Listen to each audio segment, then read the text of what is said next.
ดมาลัดเนี่ยลองพี่น้องลอยเอาดันสินไตเพียงไตกว่าห้องนะครับเนาะตีแต่พอไตหมอวนลึกๆได้นะข้าเป็นไตค่ะเนาะข้าเป็นพี่น้องเมืองมิตรพอไตเฮาคาหมอวนลึกๆได้เนี่ยต้นฉบับมันเป็นไตเนี่ยเปิ้นก็ฮู้ตั้งวันตั้งเมืองเนาะขอว่ามันได้อันว่าเหมือนหนังว่าเหมือนหนังว่านะนะใจสายเมาห้องไว้ค่ะเนาะอันว่าสุยาก็ใจอ่ำหมดต่อลองสอนลองใน1ชั้นไก่นะครับเนาะเหมือนจังพี่น้องไตเฮาคาเนี่ยยกตัวอย่างที่เสียงนะครับเนาะก็เอาตัดสินไทยห้องคาร์อันว่าโน้นหางลีปีจ้ายฮักเนี่ยเพราะเป็นคือต่อคือเอากับห้องนะเปลี่ยนหางค่ะนะเพราะยกตัวอย่างปีจ้ายจังหารค่ะเนาะเอาความไทยเสโลโซกับห้องอันว่าแม่จ้าเนี่ยนั่นผ่าไพ่ผ่าน้ำเลือดไหมเนี่ยนั่นก็เป็นหางว่าเป็นคือต่อคือเพราะว่าเป็นคือเร็วกันในไตปุ่งแตกนนหางลีห้องออกกะยะเนี่ยขึ้นเอามาเตียนว่า15 ปีไต้เขาเนี่ยเขาก็ห้ามขึ้นกว่าอิงอ้างเอาเตียนเศษโลโซห้องไว้นั่นไรเนาะกำได้เหมือนจ้างพี่น้องลอยเขามาเอาความไต้เขาอันว่าเหมือนหนังว่ากว่าห้องเนี่ยเขาขึ้นขายปันเนื้อจื้อคือลอยเขาเลยค่ะนะกว่ามันได้ก็เขากว่ามวนเจอปันเนื้อพี่น้องจื้อคือลอยเขาเลยค่ะนะก็นั้นแหละ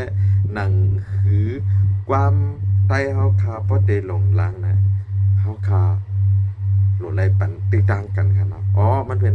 ต้นต่อความไต้เขานะความไต้เขาว่าเหมือนหนังว่าสู่เอาก่อห้องเพียงสู่ห้านะสู่ตั้งแขนนะหนังหือลอยเลยใต้ในเตจำใจกันนะใต้เขาหลุดไรเจอกวางๆเจ้าไหนค่ะนะความปลุกในค่ะนะทางล่างนึงก็มันมีหลายอันครับพี่น้องลอยเขาเอาความใต้ก่อห้องนะห้อมหู้ความเขาลูกเขาเอาก่อห้องเหรอเขามาหลอกโดนแบบในใต้เหตุก่อห้องมันคือเขาเนี่ยเขาตั้งหรือว่าจ้าเฮ็ดกว่าแล้วสิเฮ็ดกว่าแล้วเนี่ยกันไม่สั่งว่าใต้ซ้ำห้องความลอยเลยเหความเนี่ยมานั่งปลูกแตกเนาะใจหมูห้องตั้งความมานความใต้เห็นลอยเขากว่าล็อกเฮียนแทงเป็นไผ่มันน่ะนั่นได้มันไหลค่ะเนาะอันนั้นเขากว่าพี่น้องลอยเขากว่าล็อกเฮียนเป็นความเขาเนี่ยในเฮาหลบปันติตังเฮาฮู้ว่าโดนตองมาติใต้เนี่ยมานั่งความเขเนี่ยก็มีดังนำอันว่าอย่างก็ความเขอันว่าอปูมือวันหลังมีมาลูกก้นพันในต้นตองมาตีเขจังใจได้เขาก็ออกมาห้องตั้งนำตั้งหลายค่ะอันในคาใครว่าหนังคือประเด็มเป็นลองแป้งจังต่อกันนั่นน่ะพี่น้องใต้เขาเนี่ยเราคัดใจกว้างเพราะใจกว้างเนี่ย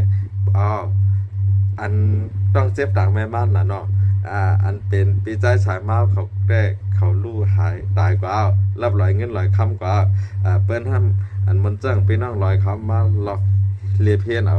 ความมันใจเห็นเลยมาห้องกว่าเนาะ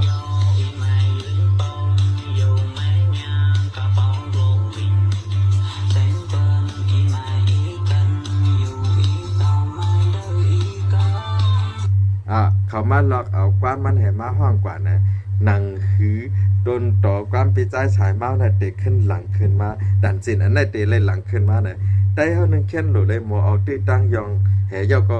ขึ้นเฮ็ดออกมาเหมือนหนังว่านะฮะเพราะดีเหลืออ่อนต้อนเลยเก่าอันกันปั่นแห้งซะน่ะมันมีน่ะอันปุ่งแตกตาใจเนาะเอาความมวยหนุ่มพองก็ใจหักตำใจไหนนั่นมันเอาอันนั้นแหยอก็ทำขึ้นมาห้องไผ่มานน่ะในนึงเข็นหลังแทงค่ะในเฮาอันคาใครว่าได้เฮาหลในหมอยุกยองขึ้นความเฮาคือเฮาเจ้าคืออ่อนเขากำเอาตีตังเฮ็ดจังไหนเนี่ยเฮาหลบปันตีตังเขาช่างว่าพี่น้องลอยเนี่ยมาหลอกเอาความเหมือนหนังว่าได้มาเปลี่ยนเป็นความใต้เนี่ยจังไหนเฮาจังไหนเจ้าของมันหลเลยย้อนเปิว่ามันยาลายหากินใต้เฮายกตัวอย่างอันใจเจียงหันแต้มปันความปีใจลงติดนั่นน่ะอันนั้นมันเฮ็ดให้กว่ายาเนื้อความปีใจสายเมานั่นอันว่าอย่างก็เอาตั้งฮักน้องเฮ็ดกุ่นขายนะเงาตุ้นตนเป็นความปีใจสายเมานะมาห้องความไตจังได๋ในมันได้เฮ็ดให้ก้นใครส่งถ่อมความอันล้นที่เก่าๆนั่นหายเนี่ยในเฮาหลบป้องใจจังได๋ค่ะเนาะกอบนั้นแลอิงเนื้อโซเชียลมีเดียหลังกว่าให้แลนะคะก็ออกมาลัดคาแต่ก็ไรมีส่วนไรส่วนเปลี่ยนสั่งจ้อมพี่น้องลอยเนาะก้อยกาคาใครมาลัดได้ก็ให้พี่น้องใต้เฮาเนี่ยป้องใจปันนือ พี่น้องเจ้าคือค่ะเนาะเพราะว่าเปิ้นขึ้นตุ้มตอบมาเนี่ยแต่ว่าเขาเป็นเครือลอยเขาเอาดันจินสูมาห้องเขายุกยังดันจินสูก้อยการได้ไต้สูรู้ผู้ห้องความแข็งแข็งสูรู้จ่องยามก็เอาความเปิ้นมาห้องนะมันนำน่ะอันไต้เขาก็เอาเปิ้นมาห้องเนาะเหมือนจ้องผู้กัดแขนไต้เขาหลายๆก็เอาดันจินเปิ้นมาห้องเหมือนนั่งปิใจจังหันก็เสกโลโซเนาะเหมือนจังใจสายมาก็เอาความเขเข้ามาห้องเนาะมานั่งใจที่เสียงก็เอาความไทยกว่าห้องอันว่านนหางลีนั่นอันว่าไทยดำลำพังนะ15ปีใดเฮาสิแดนดินเนี่ยนั่นนะนั่นก็ใจที่เสียงกัดแขนว่านหางเนาะดังกว่าเอาดันสินเปิ้นแหมาห้องนั้นคือเฮาเนี่ยคือดอกคือเนี่ยห้องความกันไรมัน